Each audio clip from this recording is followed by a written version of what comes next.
देखो भाई, पहले आपको क्या रूल अच्छा से मनाने का आप लोग से ज्यादा तो पुलिस नजर आ रही। क्या कर रहे हैं आप लोग यहाँ, क्या करने आ गए? नहीं, हम लोग गुंडा हैं, हम लोग मवाली हैं, हम लोग जो है धर्म विरोधी हैं, इसलिए इतना पुलिस दे दिया है। कहाँ हथियार है हम लोग को? आप लोग भी डरिए। देखिए ये जो हेमंत सोरेन जो है ना, हम धतूरा खा के पगला गया है। अरे ये यहाँ हिंदू भी आता है, मुसलमान भी आता है, ईसाई भी आता है, सरना तो है ही। हम यही कहना चाहते हैं हेमंत बाबू जी से कि धर्म का मसला है, झुक के बात करिए, मीठा से बात करिए, प्रेम से बात करिए और समाधान करिए। कौन जी रेप में थोड़ा सा आधा तोड़े हैं और 20 फीट ज्यादा तोड़ दीजिए, क्या दिक्कत है? पूरा खत्म हो जाएगा। तो ये संवाद बनाने से सब समस्या का समाधान होता है।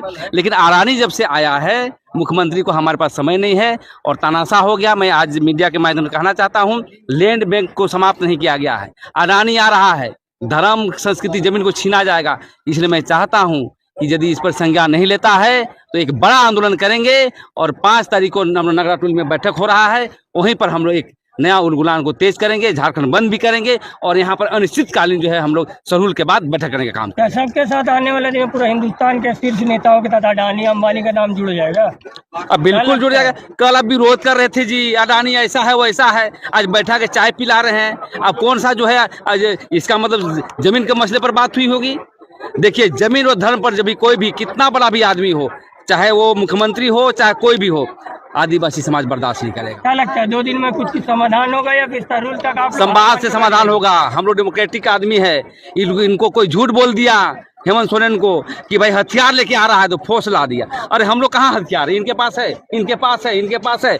हम लोग सीधे साधे लोग, हमारे डेमोक्रेटिक राइट पर हम लोग चलते हैं आदिवासी लोग, और आज जो है हमको इतना फोर्स डाल दिया। भाई यहाँ पर धर्म को घुसने के लिए फोर्स दिया जाता है जी। तो मैं ही कहना चाहता हूँ अभी फिर से कि हेमंत बाबू आप संज्ञान लीजिए, न सत्ता के नशे में पागल मत होइए। रघुवर दास को हम लोगों ने हटाया था, आपको भी हटाएंगे यदि आप आदिवासी को मदद नहीं करिएगा तब। जो काम हुआ उससे संतुष्ट हैं आप लोग? क्यों संतुष्ट होंगे भैया? यहाँ हमें परमानेंट सॉल्यूशन चाहिए। एक सरहुल में आधा रैंप हटा दिए और फिर अगला सरहुल के लिए फिर आप रैंप बना के तैयार रखिएगा, तो ये हम कतई बर्दाश्त नहीं करेंगे। हमें परमानेंट सॉल्यूशन चाहिए, हमेशा के लिए रैंप हटाइए। आप ऊपर ब्रिज लेके जाइए, हम लोग उसको नहीं रोकेंगे। लेकिन यहाँ पर जो आप हम लोग को भरमाने का काम कर रहे हैं, आदिवासी समाज बर्दाश्त नहीं करेगा। और आज जो ये भीड़ देख रहे हैं, यहाँ पर बैरिकेडिंग तोड़ के जो हम लोग घुसे हैं, ये आने वाला दिन में इसका 10 गुना होगा। 2 दिन का सरहुल बहुत ज्यादा प्रभाव पड़ेगा। सरहुल में आदिवासी समाज पर कोई प्रभाव नहीं पड़ेगा। सरहुल में प्रभाव पड़ेगा मुख्यमंत्री हेमंत सोरेन को। लोग बोल रहे हैं कि सरना स्थल में किसी भी हालत में घुसने नहीं देंगे उनको। और जितने भी नेता मंत्री विधायक हैं वो सुन ले कि यहाँ पर कोई भी माथा टेकने या अपना नेतागिरी चमकाने ना आए, नहीं तो समाज उसका पुरजोर विरोध करेगा। और बता दे रहे हैं कि ये रैंप के सरहुल के बाद कल से चूंकि हमारा पूजा शुरू हो रहा है, तो कल के बाद हम लोग यहाँ पर चरणबद्ध आंदोलन करेंगे और रैंप तो हटेगा, हर हाल में हटेगा। आखिरकार देखिए, ये सीरम टोली रैंप जो है एक तरह से इसका विवाद बढ़ चुका है।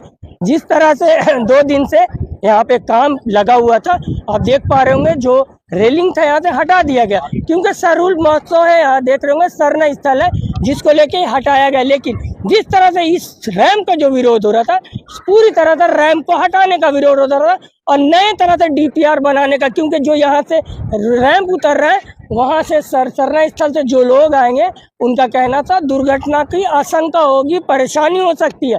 लेकिन आज जिस तरह से मामला तूल पकड़ चुका है, कुछ बड़ा होने वाला है क्या?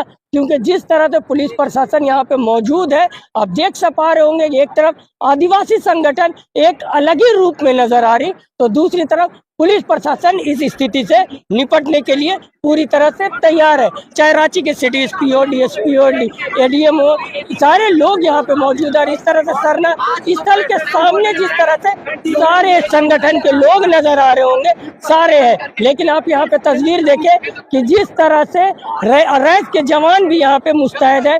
पुलिस प्रशासन आप दूर देख पा रहे होंगे पूरी तरह से घेराबंदी कर चुकी है और बीच में आदिवासी संगठन है और लगातार नारेबाजी हो रही इसी फ्लाईओवर को लेके, जो लगातार महीनों महीनों से ये विवाद चल रहा था, लेकिन विवाद को निपटारा करने के लिए जिस तरह से साइड का जो भी बैरिकेडिंग था हटाया गया और थोड़ा फ्लाईओवर को कम किया गया, लेकिन फिर भी इनका कहना आदिवासी संगठन का ये पूरा फ्लाईओवर को हटाना है और नए डीपीआर के थ्रू इसको ऊपर से लेकर के जाना है। तो अब देखने वाली बात होगी, सरहुल भी 2 से 3 दिन के बाद है, इनका एक बहुत बड़ा महत्व पर्व होता है। किस तरह से ये विरोध उस सरहुल प्लस से जुड़ के दिखने वाला, क्योंकि पर्व त्योहार होता है, सरकार साथ हो जाती है, क्या सरकार पूरे के पूरे 2 दिन में तोड़ पाएगी, ये भी सवाल होता है। और ये पूरे आदिवासी संगठन एकजुट हो चुके हैं और ये रैम को कह रहे हैं कि कभी भी वो लोग खुद से भी तोड़ देंगे। और ये पुलिस प्रशासन जो अपनी मुस्तैदी यहाँ नजर आ रहा है, वो भी देखते हैं क्या काम करती है।